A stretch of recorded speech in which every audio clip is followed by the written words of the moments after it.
A very beautiful good morning. Hello, myself Amit sir. Today I am present here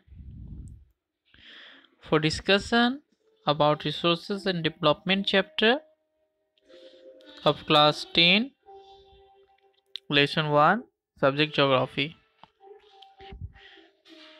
Resource is very important things.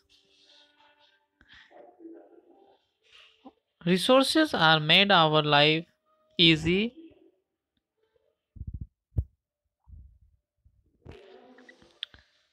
जैसा कि हम जानते हैं कि resource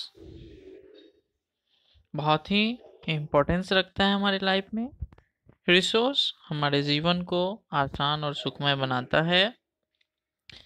ये जो रिसोर्स है इसी के वजह से हमारा डेवलपमेंट भी होता है।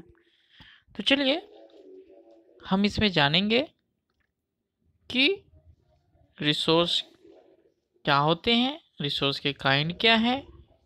ठीक है, तो फर्स्ट हम इस कोटेशन को डील कर लेते हैं। कोटेशन में कहा है, can you identify the name the various items used in making life comfortable in our villages and towns. List the items and name the material used in their making. क्या आप उन सारी चीज़ों को पहचान सकते हैं जो हमारे जीवन को गांव और शहर नगर में आरामदायक बनाते हैं? यदि हाँ, तो आप उसका लिस्ट बनाएंगे। साथ ही साथ उस लिस्ट के जस्ट सामने एक कॉलम बनाइएगा। उसमें यह मेंशन आपको करना है कि वह जो थिंग्स है वो किस मटेरियल का, दैट मीन्स मेटर का बना हुआ है। ओके, सेकेंड पैराग्राफ कोटेशन के नीचे का जो है उसे हम डील करते हैं। Everything available in our environment which can be used to satisfy our needs, provided it is technologically accessible, economically feasible and culturally acceptable, can be termed as resource. बच्चों, हमारे इन्वायरमेंट में बहुत सारे थिंग्स प्रेजेंट हैं जो हमारी आवश्यकताओं को पूरा कर सकती हैं। तो बच्चों, ऐसे थिंग्स जिसका यूज हम अपने टेक्नोलॉजी के अकॉर्डिंग करते हैं और जिसको यूज करने के लिए हम इकोनॉमिकली भी कैपेबल होते हैं और हमारा कल्चर भी उसे एक्सेप्ट करता है, तो वैसे थिंग्स को हम रिसोर्स कहते हैं। दैट मीन्स वो सारी चीज़ें जो हमारी आवश्यकताओं को पूरा करे, जिसको बनाने के लिए हमारे पास टेक्निक हो और उसे डेवलपमेंट करने के लिए हम इकोनॉमिकली कैपेबल हो और हमारा कल्चर उसे एक्सेप्ट करता है, तो उसे हम रिसोर्स कहते हैं। नीचे एक डायग्राम ट्रायंगुलर शेप में दिया गया है। यह इस बात को रिप्रेजेंट करता है कि किस तरह से नेचर, टेक्नोलॉजी और इंस्टीट्यूशन है या किसी भी रिसोर्स के डेवलपमेंट के लिए इंटरडिपेंडेंट होते हैं। बच्चों, हमारे इन्वायरमेंट में जो भी थिंग्स प्रेजेंट हैं उसे physical environment, that means nature के नाम से हम लोग जानते हैं। और जब हम उसका यूज करना सीख लेते हैं तो वह टेक्नोलॉजी कहलाता है। और जब हम उसका यूज करते हैं और उसे दूसरे लोगों तक पहुंचाते हैं तो हमें एक सिस्टम की ज़रूरत होती है जिसे हम इंस्टीट्यूशन के नाम से जानते हैं। ओके, नेक्स्ट पैराग्राफ जो है ये हमें क्या कह रहा है इसे हम जान लेते हैं। The process of transformation of things available in our environment involves an interactive relationship between nature, technology, and institution. Human beings interact with nature through technology and create institutions to accelerate their economic development. बच्चों, हमारे environment में जो कुछ भी present है, ठीक है, हम बस उसका रूप बदलते हैं, कोई नया चीज नहीं बनाते हैं। बस हम उसका जो स्टेट है उसे हम क्या करते हैं, ट्रांसफॉर्म कर देते हैं दूसरे रूप में। और इसे ट्रांसफॉर्म करने के लिए नेचर, टेक्नोलॉजी और इंस्टीट्यूशन के बीच में बहुत ही इंटरेक्टिव रिलेशनशिप है, यानी कि गहरा संबंध है कि नहीं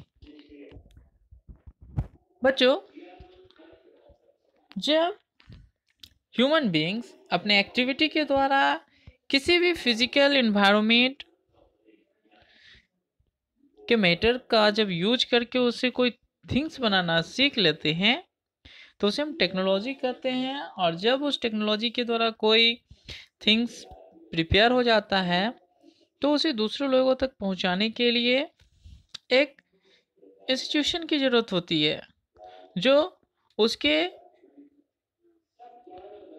प्रोडक्शन से लेके मार्केटिंग तक का केयर करता हो। तो इंस्टीट्यूशन उसे दूसरे लोगों तक पहुंचाता है, तो इससे क्या होता है, हमारा इकोनॉमिक डेवलपमेंट भी होता है। Okay, do you think that resources are free gift of nature as is assume by many? क्या आप यह सोचते हैं कि रिसोर्स जो है यह एक फ्री गिफ्ट है जो हमें नेचर ने दिया है?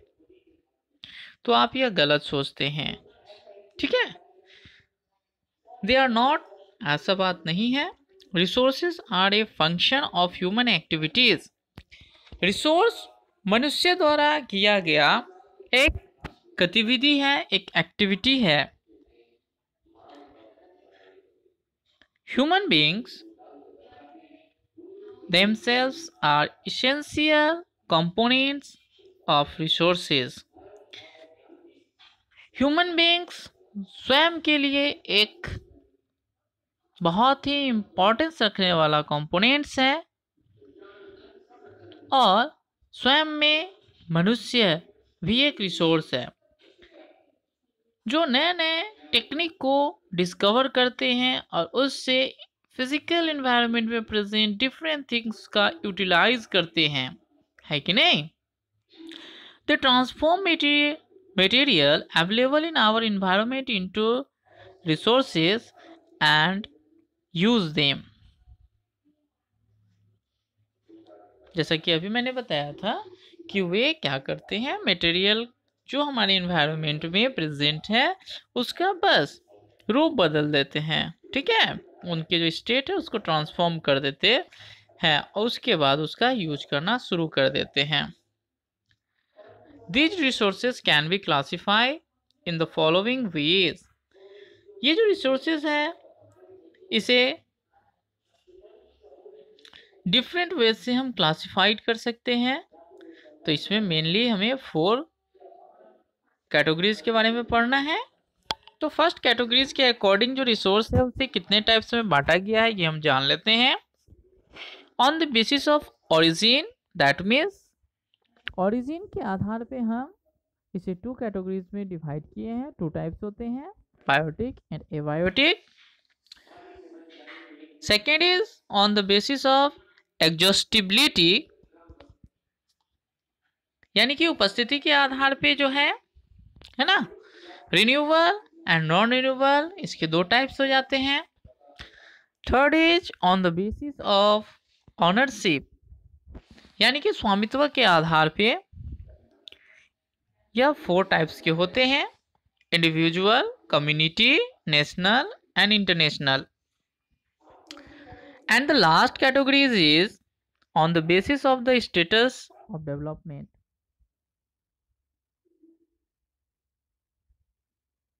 उसका हम डेवलपमेंट किस तरह कर सकते हैं और किस हद तक वो डेवलप हो सकता है, इसके अकॉर्डिंग भी रिसोर्स को क्लासिफाई किया गया है। इसमें फर्स्ट आपका हो जाएगा potential, second developed stock and reserve. तो बच्चों ये हमारे 4 डिफरेंट वेज हैं जिसके अकॉर्डिंग हम अपने रिसोर्सेज को क्या करते हैं, क्लासिफाई करते हैं इसके बारे में और डिटेल से हम नेक्स्ट वीडियो में जानेंगे। आज के लिए इतना है। Thank you.